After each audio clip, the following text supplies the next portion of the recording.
Hey guys, what's up? So this is it. This is the move. This is the end of being here at this garden in this apartment. Everything that is in the ground is staying, obviously. And I have passed it off to neighbors that will take care of it. But it is definitely bittersweet to see it empty. But at the same time, it's also so exciting because I get to show you guys my new space. I get to show you guys exactly how I'm going to be putting together all of the new gardens at the new place. And I get to take you basically from step one in creating a garden. So that's going to be super fun. But just because I'm really excited about that doesn't mean that I'm not going to miss all of this. One last good look.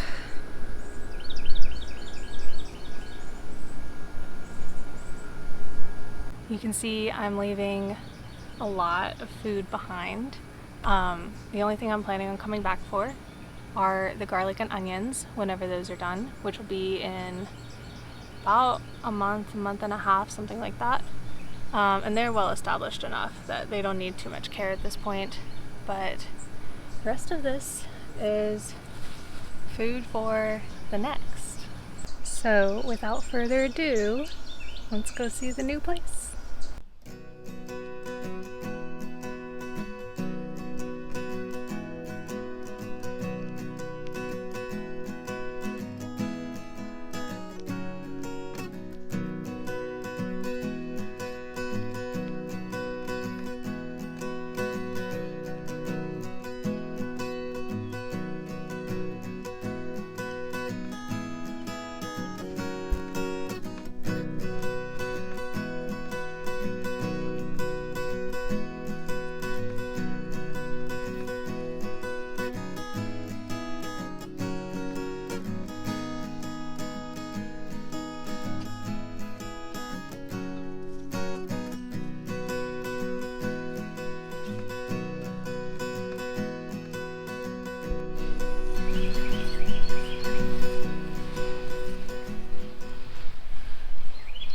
It is the next day and we are here at the new house. This is the extent of the garden right now. It is all in containers and I have all of my started plants ready to go.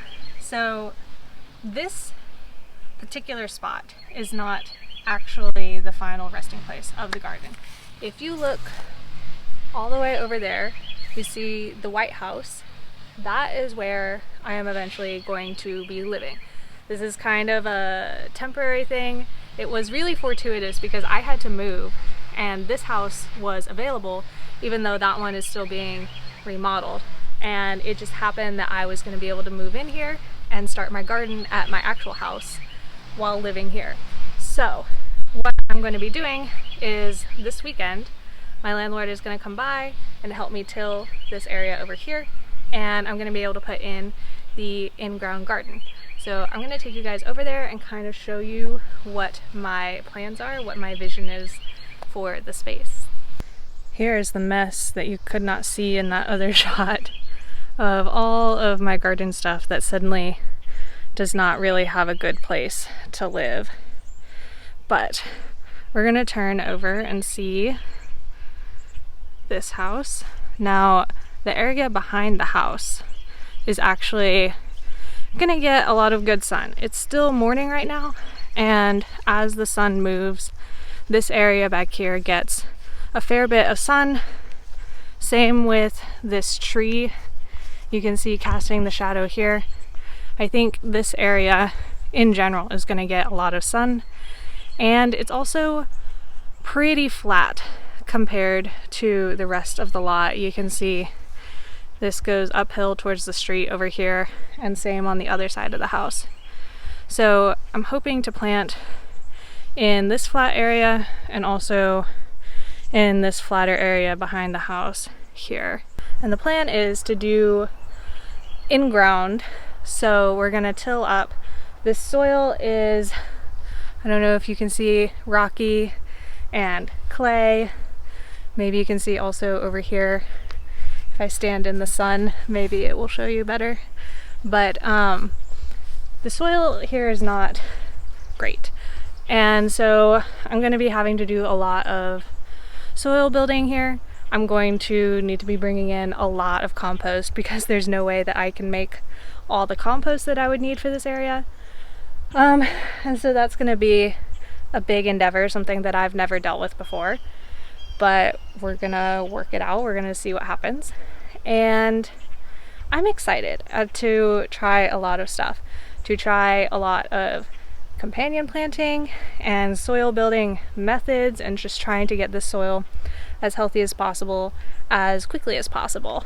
And while I'm waiting on this area to be tilled, I'm thinking that I might just dig some holes along the sidewalk here and put in some squash. I have never really had the room to grow squash. I tried last year, and you guys saw there were not only a lot of squash bugs, but there was also just not really enough space for such large plants.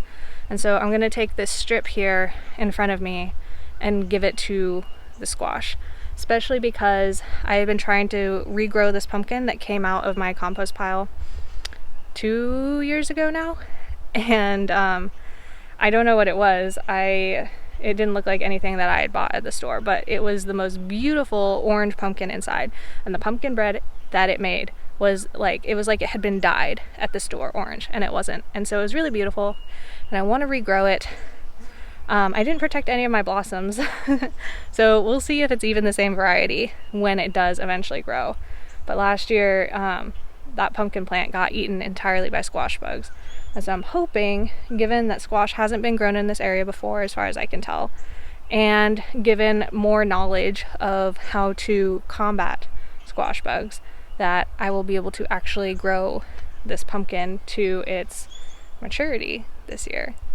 So I'm going to set you guys up, give you a time lapse of the planting before I leave you today.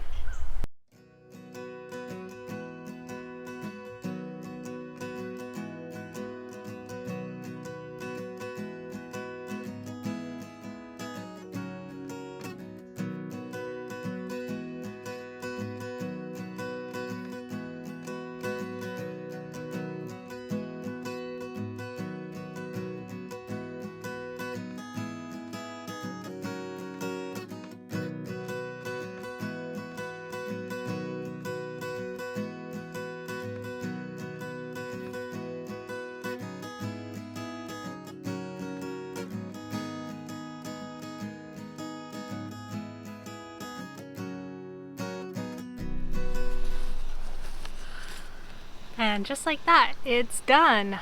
No, that actually took a lot of work, and my neighbor came and took pity on me and brought over a post hole digger, and we've got some much larger holes now.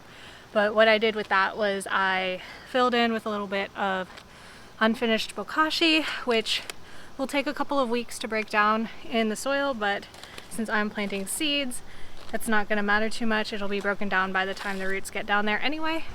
And then on top of the bokashi, I did a layer of mushroom compost from the store. And so the plan is to put squash in the middle, and then on one side I'll do some bush beans, because those will help fix nitrogen in the soil and hopefully make a little bit more nutrients available to the squash, which are going to be pretty heavy feeders. And then I've got some marigolds and some nasturtiums that I'm going to plant around to kind of help mitigate the bug problem and also make sure pollinators are attracted to pollinate all of my beautiful squash flowers. So I'm going to tell you guys what I'm planting, and also I'm kind of telling future Rachel what I'm planting. First up is the super orange pumpkin that I saved from the compost.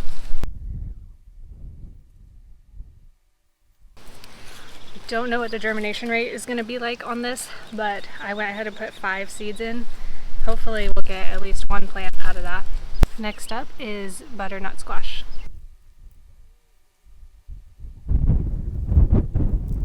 Then third, we have the New England sugar pie pumpkin.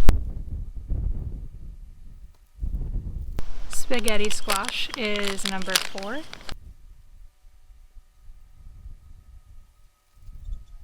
I have 7 holes and 5 types of squash to plant. So I'm doing a second hole with the super orange pumpkin in it, just so that I have a better chance of getting some. We have a second butternut.